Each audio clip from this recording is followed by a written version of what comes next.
قرآن کریم کی فضیلت۔ لبنان کا سب سے امیر ترین مالدار آدمی ایمپل البستانی تھا۔ اس نے اپنے لیے ایک خوبصورت علاقے میں جو کہ بیروت کے ساحل پر واقع تھا قبر بنوائی کہ میرے مرنے کے بعد مجھے اس قبر میں دفن کیا ہے۔ اس کے پاس اس کا اپنا پرسنل جہاز تھا اور جب دھماکہ ہوا تو وہ جہاز سمیت سمندر میں ڈوب گیا۔ لاکھوں ڈالر خرچ کرنے کے بعد بھی اس جہاز کا پتہ تو چل گیا لیکن اس کی لاش نہ مل سکی جسے اس قبر میں دفن کیا جا سکے جو اس نے اپنے لیے بنوائی تھی۔ نمبر 2، برطانیہ کا ایک بہت زیادہ مالدار شخص ایک یہودی روب ٹشلر تھا۔ وہ اتنا دولت مند تھا کہ کبھی کبھی حکومت کو بھی اس سے قرض لینا پڑتا۔ اس نے اپنے عظیم الشان محل میں ایک کمرہ اپنی دولت رکھنے کے لیے مختص کیا ہوا تھا جو کہ ہر وقت مال و زر سے بھرا رہتا تھا۔ ایک دفعہ وہ اس کمرہ میں داخل ہوا اور غلطی سے دروازہ بند ہو گیا۔ دروازہ صرف باہر سے کھل سکتا تھا، اندر سے نہیں۔ اس نے زور زور سے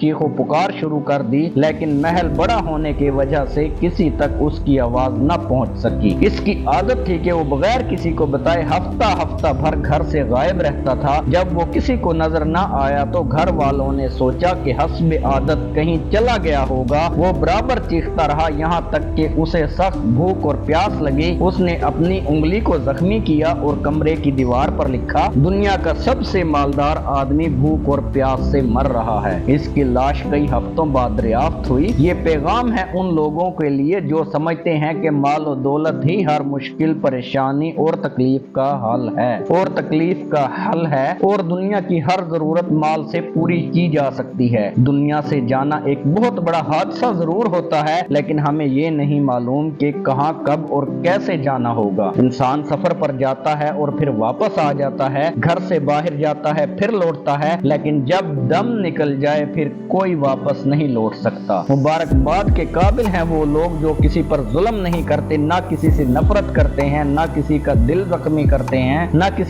زخمی کرتے ہیں اور نہ ہی اپنے آپ کو کسی سے برتر سمجھتے ہیں، اس لیے کہ ایک نہ ایک دن سب نے جانا ہے۔ ایک آدمی ٹیکسی میں بیٹھا تو دیکھا ڈرائیور قرآن پاک سن رہا تھا۔ اس نے پوچھا کیا کوئی آدمی مر گیا ہے؟ اس نے جواب دیا کہ ہاں ہمارے دل مر چکے ہیں۔ قیدی اس لیے قرآن مانگتا ہے کہ قید تنہائی میں اس کا ساتھی بنے۔ مریض ہسپتال میں اس لیے قرآن مانگتا ہے کہ اللہ تعالیٰ اس کے مرض کو دور کر دے، اور مردہ قبر میں تمنا کرتا ہے کہ کاش میں قرآن پڑھتا تو آج قبر میں میرا غمخوار ہوتا۔ آج نہ ہم قیدی ہیں، نہ مریض ہیں، نہ ہی ہم مرے ہوئے ہیں کہ قبر میں قرآن کی تمنا کریں۔ قرآن آج ہمارے ہاتھوں میں ہے، آنکھوں کے سامنے ہے۔ کیا ہمیں اس بات کا انتظار ہے کہ ہم ان مصیبتوں میں سے کسی ایک مصیبت میں گرفتار ہو جائیں اور پھر قرآن کو طلب کریں؟ اے پروردگار، قرآن پاک کو ہمارے دلوں کی بہار، سینوں کا نور، عیوب کی پردہ پوش، نفوس کا مددگار، قبر کا ساتھی اور روز محشر میں سفارشی بنا دے اور ہمیں قرآن پاک کے حقوق ادا کرنے کی توفیق عنایت فرما۔ اے ہمارے پروردگار، ہمیں قرآن پاک پر ایمان لانے، پڑھنے اور اس کی زبان سیکھنے، اس کو سمجھنے اور اس پر عمل کرنے اور دوسروں تک پہنچانے کی توفیق عنایت فرما۔ میں اپنے دیکھنے والوں سے گزارش کرتا ہوں کہ قرآن پاک کی قدر کیجیے۔ قرآن پاک کو اپنے گھر کے اوپر والے الماری کے حصے میں رکھنے کے بجائے، کپڑے میں لپیٹ کر رکھنے کے بجائے اپنی زندگی میں اسے نکال کر روز کا ایک صفحہ ضرور پڑھیے تاکہ قیامت کے دن ہماری شفاعت کا سبب بن سکے۔